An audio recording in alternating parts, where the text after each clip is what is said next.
നമ്മളിന്ന് കേൾക്കുന്ന ദൈവവചനം നമ്മുടെ ജീവിതത്തെ വല്ലാണ്ട് മാറ്റം വരുത്തും.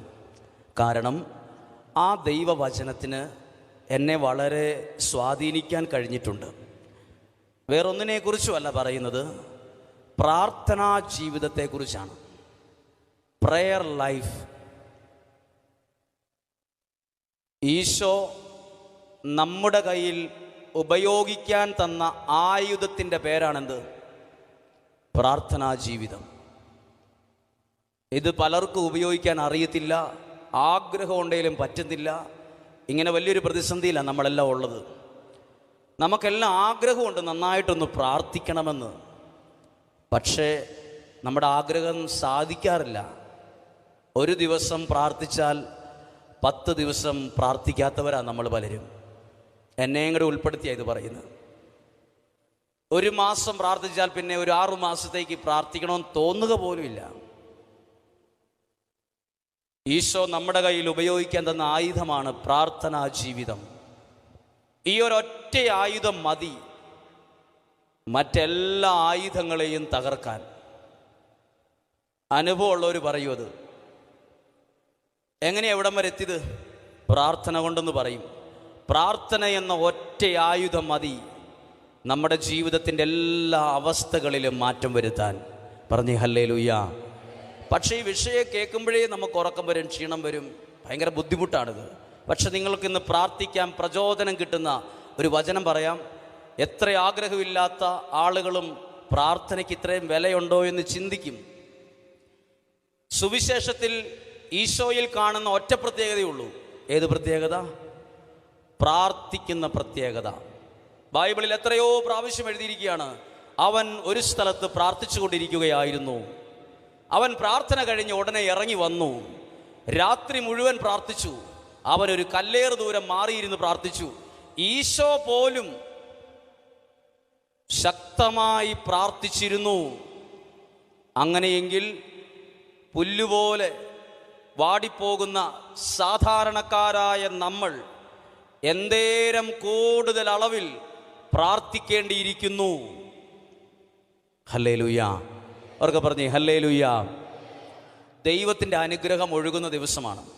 വിശുദ്ധ ഗ്രന്ഥത്തിൽ 1 രാജാക്കന്മാരുടെ പുസ്തകത്തിൽ 18-ാം അധ്യായം 41 മുതലുള്ള വാക്യങ്ങളിൽ ഏലിയ എന്ന ഒരു പ്രവാചകന്റെ പ്രാർത്ഥനയെ എഴുതിയിട്ടുണ്ട്.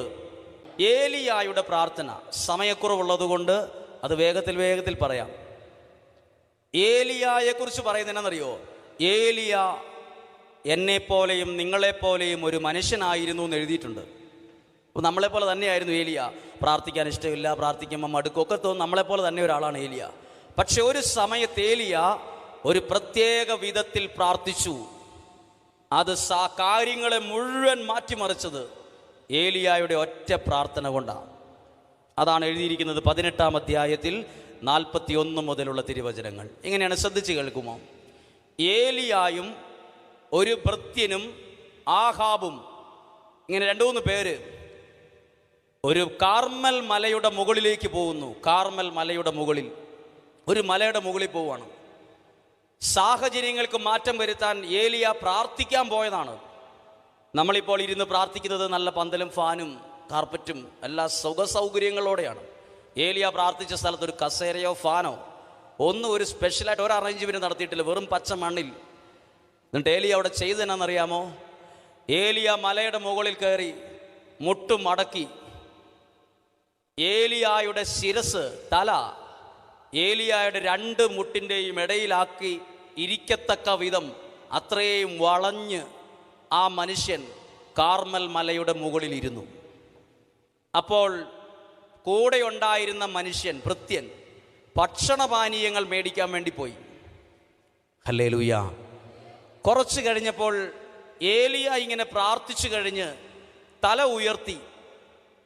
ഉയർത്തിയിട്ട് ഈ ആളോട് പറഞ്ഞു, ഞാൻ ഇങ്ങനെ ശക്തമായിട്ട് പ്രാർത്ഥിക്കുമായിരുന്നു, അതിനെന്തേലും ഒരു അടയാളം ദൈവം തരുന്നുണ്ടോ എന്ന് നീ ഒന്ന് പോയി നോക്കാൻ പറഞ്ഞു.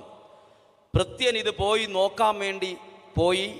തിരിച്ചു വന്നിട്ട് ഏലിയായ്ക്കൊരു പ്രോത്സാഹനം പോലും കിട്ടുന്ന മറുപടി അല്ല പറഞ്ഞത്. ഇങ്ങനെ പറഞ്ഞു, ഒരു ഗുണവും ഇല്ലെന്ന്. ഒന്നും ഞാൻ കാണുന്നില്ല എന്ന് പറഞ്ഞു. ശ്രദ്ധിച്ച്, ഇവിടെ ഇരിക്കുന്ന കുറച്ചു പേരെങ്കിലും പ്രാർത്ഥിച്ചു മടുത്തവരായിരിക്കും. പ്രാർത്ഥിച്ചിട്ട് എന്ത് കിട്ടിയെന്ന് ചിലപ്പോൾ വീട്ടിലുള്ള ആളുകൾ പല പ്രാവശ്യം നമ്മളോട് ചോദിച്ചിട്ടുണ്ടാവും. നിങ്ങളിപ്പോൾ എന്നും പ്രാർത്ഥിക്കാൻ തുടങ്ങിയിട്ട് എന്താ നടന്നതെന്ന് ചോദിച്ചിട്ടുണ്ടാവും. ഇന്നു വരെ പ്രാർത്ഥിച്ചിട്ട് ഉത്തരം കിട്ടാത്ത പ്രാർത്ഥനകളുമായി ഇരിക്കുന്നവർക്ക് ദൈവം അനുഗ്രഹിച്ച് ഉത്തരം തരുന്ന ദിവസമായിരിക്കും ഈ ദിവസങ്ങൾ. ദൈവം ഏറ്റെടുക്കുന്ന ദിവസമായിരിക്കും. ഏലിയ പ്രാർത്ഥിച്ചത് ഭയങ്കര ത്യാഗത്തോടെ. പോയി നോക്കിയിട്ടോ ഒന്നും നടന്നില്ല. അങ്ങനെ ഏലിയ എത്ര പ്രാവശ്യം പ്രാർത്ഥിച്ചു എന്ന് എഴുതിയിട്ടുണ്ട്. ഏലിയ 6 പ്രാവശ്യം അങ്ങനെ പ്രാർത്ഥിച്ചു. 7 പ്രാവശ്യം പ്രാർത്ഥിച്ചു.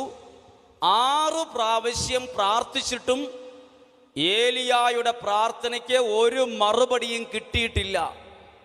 പക്ഷെ എഴുതിയിരിക്കുന്ന ഒരു പ്രത്യേകം നോക്കിയേ, ഏലിയ പ്രാർത്ഥന നിർത്തിയിട്ടില്ല. വിശ്വാസത്തിൽ നിന്ന് പുറകോട്ട് പോയില്ല. ഇനി ഇതൊന്നും വലിയ കാര്യമില്ലെന്ന് പറഞ്ഞില്ല. 7ാമത്തെ പ്രാവശ്യവും ഏലിയ പ്രാർത്ഥിച്ചു. അതുപോലെ തന്നെ പറഞ്ഞേ ഹല്ലേലൂയാ. ഒരു കരം ഉയർത്തി ഉറക്കെന്ന് പറഞ്ഞാമോ? ഹല്ലേലൂയാ, ഹല്ലേലൂയാ. കരങ്ങൾ താഴ്ത്താം. ഏലിയ പ്രാർത്ഥിച്ചു. ഇനി അത്ഭുതം നോക്കണം, ശ്രദ്ധിക്കണം. ഇവിടെ ഇരിക്കുന്ന ഒരുപാട് പേര് പ്രാർത്ഥിച്ചും വിഷമിച്ചിരിക്കുന്നവരുണ്ടെങ്കിൽ ധൈര്യത്തോടെ തല ഉയർത്തി നിൽക്കാം. എൻ്റെ പ്രാർത്ഥനയ്ക്ക് ഇന്നല്ലേ നാളെ ദൈവം ഇടപെട്ടിരിക്കും. അതെൻ്റെ ഒരു ബോധ്യം, എൻ്റെ ഫീലിംഗ് അല്ല, എൻ്റെ ഒരു തോന്നലുമല്ല. ഞാൻ കണ്ടിട്ടുണ്ട് ദൈവം പ്രാർത്ഥിച്ചതിന് തരുന്ന അനുഗ്രഹങ്ങളെ. 7ാമത്തെ പ്രാവശ്യവും പ്രാർത്ഥിച്ചിട്ട് ഈ മനുഷ്യനോട് പറഞ്ഞു, നീ ഒന്ന് പോയി നോക്ക്. പോയി നോക്കിയ ഭൃത്യൻ തിരിച്ചു വന്നിട്ട് പറഞ്ഞ എന്നാണെന്നറിയോ? തിരിച്ചു വന്ന് പറഞ്ഞത് 6 പ്രാവശ്യം പറഞ്ഞ പോലെ പ്രാർത്ഥിച്ചിട്ട് ഗുണമില്ലെന്ന് വിമർശിച്ചും കളിയാക്കി ഒന്നും പറഞ്ഞില്ല. 7ാമത്തെ പ്രാവശ്യം വന്ന് പറഞ്ഞു, ഏലിയ പ്രവാചക, ഞാൻ 7ാമത്തെ പ്രാവശ്യം പോയി നോക്കിയപ്പോൾ ആകാശത്ത് മനുഷ്യൻ്റെ കരം പോലെയുള്ള ഒരു കരം, ഒരു മേഘം ആകാശത്ത് ഉയർന്നു വരുന്നത് ഞാനിപ്പോൾ കാണുന്നു. ചുമ്മാതെ കേൾക്കരുത്, നിസ്സാരമായിട്ട് കേൾക്കരുത്. ഇത് കാണാപ്പാടം അറിയുന്നൊരു വചനമായിരിക്കും ഇത്. പക്ഷെ ഇതിനകത്തൊരു വലിയ ആത്മീയ രഹസ്യം കിടപ്പുണ്ട്. ഏലിയ പ്രാർത്ഥിച്ചിട്ട് ഏലിയ പോയി നോക്കിയിട്ടില്ല. ഏലിയ പറഞ്ഞു, നീ പോയി നോക്ക്. 6 പ്രാവശ്യം നോക്കിയിട്ടൊന്നും നടന്നില്ലല്ലോ. 7ാമത്തെ പ്രാവശ്യം പോയി നോക്കിയ ആള് കണ്ടു, ഒരു മേഘം ഉയർന്നു വരുന്നത് കണ്ടു. ദൈവത്തിൻ്റെ വചനം കേൾക്കുമ്പോൾ എല്ലാ പ്രിയപ്പെട്ടവരും കേട്ടെ, ഹൃദയം നുറുങ്ങി പ്രാർത്ഥിക്കുമ്പോൾ എൻ്റെ കുടുംബത്തിലേക്ക് ദൈവം അനുഗ്രഹത്തെ ഉയർത്തുന്നത് പ്രാർത്ഥനയിൽ നിങ്ങളുടെ കുടുംബത്തിൽ ഉള്ളവർ കാണാനിടവരും. പറഞ്ഞേ ഹല്ലേലൂയാ. അവർക്ക് പറഞ്ഞേ ഹല്ലേലൂയാ. എനിക്കതിനകത്ത് ഏറ്റവും ഇഷ്ടപ്പെട്ട വാക്ക് ഏതാണെന്ന് നിങ്ങൾ ചോദിച്ചാൽ ഞാൻ പറയും, ഈ പോയി നോക്കാൻ പോയ ആ വ്യക്തി പറഞ്ഞതേ കണ്ടു എന്നാ പറഞ്ഞേ. കണ്ടു. പ്രാർത്ഥനയ്ക്ക് ഉത്തരം ഇപ്പോൾ എവിടെ എത്തി? കാണാൻ പറ്റുന്ന വിധത്തിൽ. ദൈവം എൻ്റെ പ്രാർത്ഥനയ്ക്ക് ഉത്തരം തരുന്നത് ഏത് വിധത്തിലായിരിക്കും? എൻ്റെ കൂടെയുള്ളവർ നാളെ ഒരു സമയത്ത് കാണാൻ ഇടവരുത്തുന്ന വിധത്തിൽ ഈ ദൈവം, ഏലിയായുടെ ദൈവം തന്നെയാണ് എൻ്റെയും ദൈവം, നമ്മുടെയും ദൈവം. ഏലിയായുടെ പ്രാർത്ഥന 7ാമത്തെ പ്രാവശ്യം കേട്ടെങ്കിൽ 8ാമത്തെ പ്രാവശ്യം എൻ്റെ പ്രാർത്ഥന കേൾക്കുമെന്ന് പറയാനല്ല ഞാൻ മൈക്കെടുത്തത്. 7ാമത്തെ പ്രാവശ്യം കേട്ടെങ്കിൽ ഇന്ന് പ്രാർത്ഥിച്ചാൽ ഈ ദൈവം 1ാമതായിട്ട് കേൾക്കും. പറഞ്ഞേ ഹല്ലേലൂയാ. അവർക്ക് പറഞ്ഞേ ഹല്ലേലൂയാ. ശ്രദ്ധയോടെ നിങ്ങൾ ഓർത്തേ, 6 പ്രാവശ്യം നോക്കിയിട്ട് ആ വ്യക്തി പറഞ്ഞെന്നാ ഒന്നുമില്ല, പ്രാർത്ഥിച്ചിട്ടൊന്നും വലിയ കാര്യമൊന്നുമില്ല. ഇവിടെ ഇരിക്കുന്ന പ്രാർത്ഥനയുള്ളവരെ, പ്രാർത്ഥിക്കുവാൻ ഉള്ളിൽ ആഗ്രഹമെങ്കിലും ഉള്ളവരെ കേട്ടെ, നിങ്ങളുടെ കുടുംബത്തിലുള്ളവർ തന്നെ പറയും ചിലപ്പം, നിങ്ങൾ ഈ പ്രാർത്ഥിക്കാൻ പോയിട്ട് എന്ത് ഗുണമായി വീട്ടിനുണ്ടായേ. ഒരമ്മ പറഞ്ഞു, എൻ്റെ മക്കൾ എന്നോട് പറഞ്ഞു, അമ്മച്ചിയുടെ പ്രാർത്ഥന നിർത്തിയാൽ തന്നെ ഈ കുടുംബം രക്ഷപ്പെടുമെന്ന്. അങ്ങനെ പറഞ്ഞാൽ പലരും ഉണ്ടാവും. ഇപ്പോൾ ധ്യാനത്തിന് വരാൻ നേരത്ത് തന്നെ ചിലർ നമ്മുടെ വീട്ടിലുള്ളവർ എന്തിനു പോകുന്നു, എവിടെ പോകുന്ന, എവിടെയാണ് ഉടുത്തൊരുങ്ങുന്നത്, ഇവിടെ ഇരുന്നു കൂടെ എന്നൊക്കെ ചോദിച്ചതിൻ്റെ ഇടയിലായിരിക്കും അവർ രണ്ടും കൽപ്പിച്ച് ദൈവവചനം കേൾക്കാൻ വേണ്ടി വന്നത്. ആര് കാണും നിങ്ങളുടെ പ്രാർത്ഥനയ്ക്കുള്ള ഉത്തരം? വിമർശിച്ചവരും വേണ്ടെന്ന് പറഞ്ഞവരും നിങ്ങൾ ഇന്ന് ചൊല്ലുന്ന ഈ പ്രാർത്ഥനയുടെ, ഈ ദൈവാശ്രയത്വത്തിൻ്റെ ഗുണം നാളെ ഒരു സമയത്ത് അവരെ ദൈവം അവരുടെ കണ്ണിൽ കാണിച്ചിരിക്കും. പറഞ്ഞേ ഹല്ലേലൂയാ. അവർക്ക് പറഞ്ഞേ ഹല്ലേലൂയാ. ഇനി കേട്ടെ, പ്രാർത്ഥിച്ച ഏലിയായാണോ കണ്ടത്, അതോ പ്രാർത്ഥിക്കാത്ത ഭൃത്യനാണോ ഇത് കണ്ടത്? ഭൃത്യം പ്രാർത്ഥിക്കാനും പോയില്ല, മുട്ടുമടക്കാനും പോയില്ല, തലാമുട്ടിനിടയിലാക്കി ഇരിക്കാനും പോയില്ല. പുള്ളി ട്രിപ്പ് അടിച്ചുകൊണ്ടിരിക്കുമായിരുന്നു. 6 പ്രാവശ്യം ഈ ഓട്ടവും വരവും ഈ പുറത്തെ കാര്യങ്ങളായിരുന്നു. ഭക്ഷണം മേടിക്കാൻ പോയി, ഫുഡ് മേടിക്കാൻ പോയി, അതിൻ്റെ അറേഞ്ച്മെൻറ്റ്, വേറെ കുറേ പരിപാടിയായിരുന്നു. ത്യാഗമെടുത്ത് പ്രാർത്ഥിച്ചത് മുഴുവൻ ഏലിയ. അനുഗ്രഹത്തെ കാണിച്ചത് ഒരു പ്രാവശ്യം പോലും കാര്യമായിട്ട് പ്രാർത്ഥിക്കാത്ത ഭൃത്യൻ. ശ്രദ്ധിച്ച്, ഒരു പക്ഷേ നിങ്ങളുടെ കുടുംബത്തിലെ പ്രാർത്ഥനയുള്ള ഒരാളായിരിക്കും ഇവിടെ ഇരിക്കുന്നത്. നിങ്ങളുടെ മക്കൾ നാളെ ഒരു 5 വർഷം 10 വർഷം കഴിഞ്ഞ് ഒരു നല്ല പദവിയിലിരിക്കുമ്പം അവർ കാണും ഈ ജോലി, അല്ലെങ്കിൽ ഈ സാമ്പത്തിക ഭദ്രത, അല്ലെങ്കിൽ ഞങ്ങളുടെ കുടുംബത്തിൻ്റെ നന്മ, ഇതെല്ലാം എൻ്റെ അമ്മയുടെയും എൻ്റെ അപ്പച്ചൻ്റെയും പ്രാർത്ഥന, നമ്മുടെ പ്രാർത്ഥനയുടെ ഉത്തരം നമ്മുടെ കുടുംബത്തിൽ ദൈവം ഉയർത്തിയിരിക്കും. പറഞ്ഞേ ഹല്ലേലൂയാ. ഉറക്കെന്ന് പറഞ്ഞേ ഹല്ലേലൂയാ, ഹല്ലേലൂയാ. ഈ ബൈബിളിൽ എഴുതി വെച്ചിരിക്കുന്ന നോക്കിയേ, ഒരു മേഘം ഉയരുന്നത് ഞാൻ കണ്ടു. അങ്ങനെയാണെങ്കിൽ ദൈവവചനം കേൾക്കുന്നവർ എന്ത് കാണും? ഞാൻ കാണുമെന്ന് വിശ്വസിക്കുന്നൊരു കാര്യം പറയട്ടെ. നിങ്ങൾ ഈ ദൈവവചനം കേൾക്കുന്നു എന്ന ഒറ്റ കാരണത്താൽ നിങ്ങളുടെ കുടുംബത്തിൽ ഇന്നല്ലെങ്കിൽ നാളെ ഇതിനേക്കാൾ വലിയ അനുഗ്രഹത്തെ ദൈവം ഉയർത്തി നിർത്തിയിരിക്കുന്നത് നിങ്ങളും കാണും, നിങ്ങളുടെ കുടുംബത്തിലുള്ളവരും എല്ലാവരും. ദൈവത്തിൻ്റെ ഒരു പ്രത്യേകത എന്ന് പറയട്ടെ, എല്ലാവരും കാണുക അനുഗ്രഹിക്കും.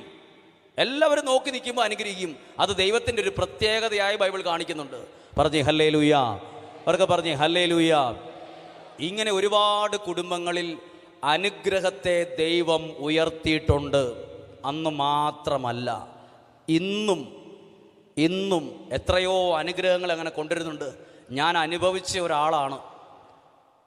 ഞാൻ വേറെ ഒരു പുസ്തകം വായിച്ചപ്പോൾ, ഒരു സാക്ഷ്യം വായിച്ച് കേട്ടപ്പോൾ അത് കോപ്പി അടിച്ച് ഇവിടെ പറഞ്ഞതല്ല. ഇതെൻ്റെ ജീവിതത്തിലെ അനുഭവം. പ്രാർത്ഥിക്കുമ്പോൾ പ്രാർത്ഥന കേൾക്കുന്ന ദൈവം ഒരനുഗ്രഹത്തെ ഉയർത്തും. അടുത്തത് ഇതുകൊണ്ട് തീർന്നില്ല. ഇനി മഴമേഘം ഉയർന്നു, മഴ പെയ്യാൻ പോവാണ്, വലിയ മഴ പെയ്യാൻ പോവാണ് ആ സമയത്ത്.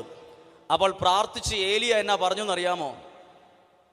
ആഹാബിനോടും കൂടെ ഉണ്ടായിരുന്നവരോടും പറഞ്ഞു, വേഗം കുതിരപ്പുറത്ത് കയറി രഥമോടിച്ച് വേഗം കൊട്ടാരത്തിലേക്ക് വിട്ടോളാൻ പറഞ്ഞു. ഈ രഥത്തിൽ ആര് കയറിയിട്ടില്ല? ഏലിയ കയറിയിട്ടില്ല. ശ്രദ്ധിക്കണം. ഏലിയ പറഞ്ഞു, നിങ്ങൾ വിട്ടോ, മഴ നനയുന്നതിന് മുമ്പ് വേഗം പൊക്കോളാൻ പറഞ്ഞു. ഏലിയ ഇതിനകത്ത് കയറിയിട്ടില്ല. ഏലിയ നടന്നുപോയി. നിങ്ങളുടെ ബുദ്ധിയിൽ നിങ്ങൾ പറ, ആരായിരിക്കും ആദ്യം എത്തുക? ഇവിടുന്ന് ആലുവ വരെ ഒരാൾ കാറിനും പോയി, അതേ സമയത്ത് ഒരാൾ ഇവിടെ നടന്നും പോയി. നാളെ ഒരാൾ വന്ന് പറയുക, കാറിന് പോയേക്കാൾ മുമ്പേ ആലുവയിൽ നടന്നു പോയ പുള്ളി എത്തിയെന്ന് പറഞ്ഞാൽ നമുക്ക് ബുദ്ധിയുണ്ടെന്ന് മനസ്സിലാക്കാൻ പറ്റില്ല. ഇവിടെ എഴുതിയിരിക്കുന്ന കാര്യം കേട്ടെ, രഥമോടിച്ചു പോയവരെക്കാൾ മുമ്പിൽ നടന്ന ഏലിയ മുൻപിലെത്തിയെന്ന് 18-ാം അധ്യായത്തിൽ എഴുതിയിരിക്കുന്ന വാക്യം ശ്രദ്ധയോടെ കേട്ടെ. മഴ പെയ്തു, ആഹാബ് ജസ്രയേലിലേക്ക് രഥമോടിച്ചു പോയി. 46-ാമത്തെ വാക്യം, കർത്താവിൻ്റെ കരം ഏലിയായോട് കൂടെ ഉണ്ടായിരുന്നു. അവൻ അരമുറക്കി ആഹാബിന് മുൻപേ ജസ്രയേൽ കവാടം വരെ എത്തി ഓടി. ആരെക്കാൾ മുൻപേ? ഇവിടെ ആരാ പ്രാർത്ഥിച്ചത്? പ്രാർത്ഥിച്ച് ഒരാളുടെ പുറകിൽ ഒരു കാര്യം ഉണ്ടെന്ന് എഴുതിയിട്ടുണ്ട്. എന്താ? മുട്ടുമടക്കി പ്രാർത്ഥിച്ച ഏലിയായുടെ കൂടെ ദൈവത്തിൻ്റെ കരം ഉണ്ടായിരുന്നു. അതുകൊണ്ട് എന്താ പ്രത്യേകത? രഥമോടിച്ച് പോയവരെക്കാൾ മുൻപിൽ ഏലിയായെ ദൈവം എത്തിച്ചു. ഇവിടെ ഇരിക്കുന്നവരെല്ലാവരും കേട്ടെ, നമ്മളെ പലരെക്കാളും മുമ്പിൽ എത്തിക്കുന്നത് നമ്മുടെ കഴിവല്ല, നമ്മുടെ ബുദ്ധിയല്ല. ഒരു കാര്യം കേട്ടെ, കോളേജിൽ സ്കൂളിൽ എല്ലാത്തിനും A+ കിട്ടി, സ്കൂളിൽ വലിയ വിജയം നേടി, അധ്യാപകരുടെ പ്രോത്സാഹനം കിട്ടി, മിടുമിടുക്കനായ മനുഷ്യൻ വിവാഹം കഴിച്ച് 1 മാസം പോലും കുടുംബജീവിതം വിജയിച്ചോടെ ജീവിച്ചില്ല. എല്ലാത്തിനും A+ കിട്ടി, ഇവൻ കുടുംബജീവിതത്തിലും A+ കിട്ടി, വിജയിക്കണ്ടായിരുന്നോ?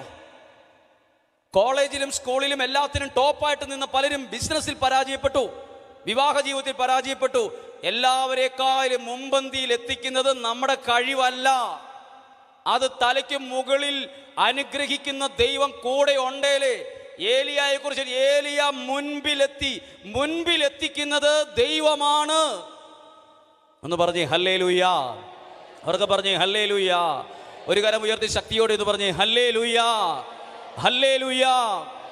പ്രിയപ്പെട്ടവരെ, 10ാം ക്ലാസ് വരെ പഠിച്ച് ദൈവത്തിൻ്റെ വചനം വീട്ടിൽ സ്വന്തമായിട്ട് ബൈബിളില്ലാതെ സെമിനാരിൽ ചേർന്ന ഏക വ്യക്തി ഞാനാണ്.